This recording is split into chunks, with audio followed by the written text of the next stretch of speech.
Look at him in his little plaid wool coat. It's so cute. It sparkles. And look, I can actually get footage now that he has a stay. Never mind. I messed him up. Can you back up? Yep. Stay. Learning to stay even with distractions. No. Creating reliability. We don't want these to completely fall apart if somebody comes up to take his picture. So I walk back up, do the same thing. And this time he doesn't follow me. The interesting thing there is he almost went to the down. I know. And then he remembered he's stubborn. Skill, Yep. Then he was like, no, because he would want me to down right now. Yes. So I'm going to not give it fully. And it's all there in the body language. We're still in the thick of creating pride in listening. So he's still hanging on to a little bit of a thread of like, I'm holding on to my freedom. You know, I can't listen to them. We'll get there. But yeah, what Josh was saying was he almost laid down and then he was like, wait a minute, they like when I do that. I'm not going to give that to them. Because we've been working on down the past couple days. Let me clarify. Yeah. You know, that's kind of humanizing a little bit, but you get the point, right? But what I do think is happening is that he understands that that's a form of submission because I've explained to him that I see it that way. It is naturally a form of submission, right? When they start to lay down, if there's a resource and there's going to be a fight over the resource, if he steps over here and puts himself in a down, he's probably safe from a fight, right? So it's something they use. But I've already spoke to him about that, saying, oh, that's also you giving me submitting to my direction as leader, which is a hierarchical shift. And you're talking about him going from being able to make his own choices and it just, everybody else is behind him kind of putting out the fires, right? So he's actually leading to the mental shift. It's mental at this point. This is the mental part. This isn't about the sit or the stay right now. This is about him taking direction from me because he sees me as above in the hierarchy, so he chooses to listen.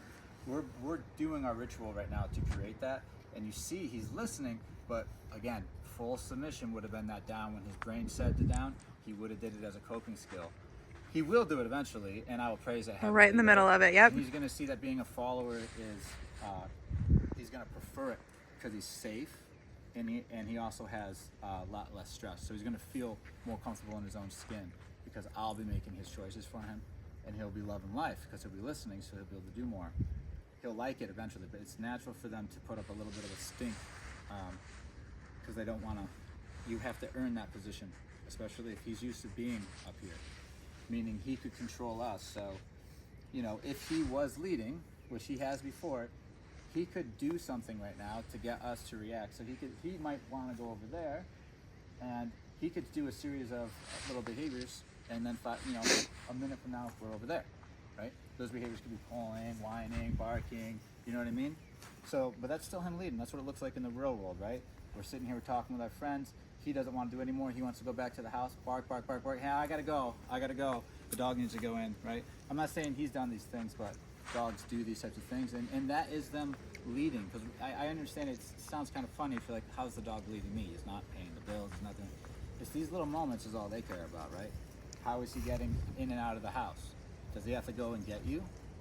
Because if he does, now he can go and get you, right? He can go to you, ring his bell, and get you to get up and do something. So he's leading. He's training you. He's training you. Instead of you telling him, here's what happens. Exactly. Yes. And this is just for dogs in general. We're on the walk. Pulling gets me to where I gotta go. And you see everybody walking like this. Today he's learning to walk here. So he has to follow this leg. So literally, physically follow me. And then when we're not doing that, it's a stay. Even if Julie's coming over and interacting with him, even if there's other things going on in the environment, I'm asking him to say, I'm holding him accountable. So you see, if he moves, I direct my body language towards him. So that I'm very obvious right now during the teaching that I dislike what you just did. I don't like that. And it was that very moment that you disengaged with your command and went and just left it is when I turned around and said, hey, what are you doing? Yep. Okay? And he's clocking all that. So he's learning, okay, I can't move until he says I can. Yep. Oh, that's how it works. It's not just do it for a second and then... Wow, he looks really good. I want a lot of time right now, so I would just be Yep. doing nothing, but instead I'm talking. I just want him to feel like I'm doing a human thing. Yep. He doesn't need to understand what I'm doing. And this is a very natural thing. Hey, I ran into my friend on the street. Let me put him in a sit stay and let me have a conversation. Very natural. We're always mimicking those types of situations because that's what he's going to be in at home. And we don't want him constantly wrangling the end of the leash, jumping all over them, whining. Making noise, chiming Yes. in. Yep. To give an opinion. Hey guys, you want to do something else? I want to do something else. Right? Pet I'm me, not pet happy me. with how things Yep. are going right now. So, not just him, but dogs in general will do these things. That's why they're whining, they're barking, they're jumping, they're pawing at you, demanding things. That's them literally leaving. If they can go to you, do a behavior or two, and then up you go to go from them. Wow, you're right. They've trained you. So I'm gonna do the recall now, which is the opposite of the stay. Let's see how he does with that. Ready? Beautiful. He says his name. Remy turns and looks at him, waits for the command, and then complies to the command. Good boy. He very well could have come over to me. Good boy. I want to explain something too, real quick, that I think is really important. Good, and one of the reasons why this guy's not going to have anxiety. Wow. What I mean by that is he's not going to be riddled with it, like this dog very easily can be, because he feels vulnerable to the world because he's so small. So literally, if a big dog walks in the yard, he'll start whining Yep. because he's afraid to get crushed. So, you know, a little anxiety, that's normal. But he's not going to be like a rehab case messed up in the head, because this early stuff here is going to help him have the coping skills moving forward. He could easily become a wreck. For sure. Poor guy, right? But there's also confidence in there we're going to be building up. So what I was saying is I could easily cause another layer of anxiety in his life if I didn't release him in the way that I just did, or interact him with the way Say his name, Yes. pause, let him know. Perfect. Yep. The reason is because I'm making a lot of sound. I'm talking to you right now. A lot of words are coming out of my mouth. I'm talking to Julie. I'm doing some funny things with my body. And he can understand, and he can feel rested assured that unless he hears his name, none of those are for him. Right. The anxiety can come where he's like, When is it going to come? When's he going to if tell me he something? calls me and I don't hear it, there's a correction behind it. Right. Or like, you know what I mean? So like they start to get anxious and trying to predict when you're going to say it. We don't want any of that. No. We don't want that. And you can see that in dogs. It gets kind of trapped there. They're in a command and they're just waiting for that release, or they're waiting for They don't know when it's going to come. Yeah. The only time it's going to come, you know, I try to make this kind of the way I interact with them. You know, you break it here and there when you're living with them, but for the most part, if I need control over them, this is how it's going to go. You know, I'll say his name. Okay. So, Remy. Good. Break. Good You see how boy. he listens to say, oh, he's going to say something. He's talking to me. Then he That's shakes it trained. off. Yep. That's trained, because a lot of dogs come in here, they hear their name. And it means It everything. means a behavior Run that's towards tied me. to- Yep. Yeah. It means everything. Given the context, if you're at the door and you say my name, it means come to you. If you have food, it means that it's time to eat. If we're going to the, you know what I mean? Because Yeah. we're just like, Fido, come on, Fido this, Fido. So Fido ends up becoming Everything. right? Yeah. So now he's saying, oh, it just means look at me and listen. Yeah. It doesn't mean a behavior. I'll tell you the behavior. So we get that little moment. That's why everything's looking clean right now. And he's looking like he's paying attention, because he understands that's how we're going to communicate. I'll say his name, look, listen. We'll have a conversation. Love it. Okay? Good boy. Good boy, Rem dog. Wow. This is how we create pride. Remy. Moving into the walk. Boy, this is the new part. Third heel session. Good. Good. Little dogs don't have to be all over the place, zigzaggy, jumpy, whiny. They can walk and heel too. Good. That's nice. Yeah. Good. I like that. That's good. So can you help a little bit? Oh, that's good. Good. Oh, Josh, you're working miracles with this dog. We're changing his Belief system. the belief system. Yeah. We're definitely changing the hierarchy. Judith, you made a good choice. Good. Absolutely. Poor guy could have been a mess. Yeah. You know? He's also really young, so I think that he's entering some type of fear stage where he's starting to, for the first time, become aware that, oh, things in the environment can get me. Yep. What's that I'm not mean? so cushioned. So this Yep. is a good time for the training so that he can get through that without leaving on the other end with superstitions. That happens a lot with dogs. Wow, look at that downstay. And That's this is incredible. also good- It's this is incredible. also good. So he is trying to stay in this state. So I release him, you're going to see excitement. You're going to see him snap out of this calm state that he's in. He's understanding that I'm asking him to stay in this calm state. So that's why you're seeing him do things like this, where he's trying to stay calm. He's self-regulating. That's because I praise that heavily. And they're so awesome that these dogs can actually understand that.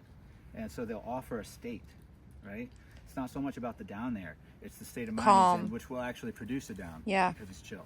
And then you marking it and letting them know you want them to repeat that, then you can name it, that kind of thing.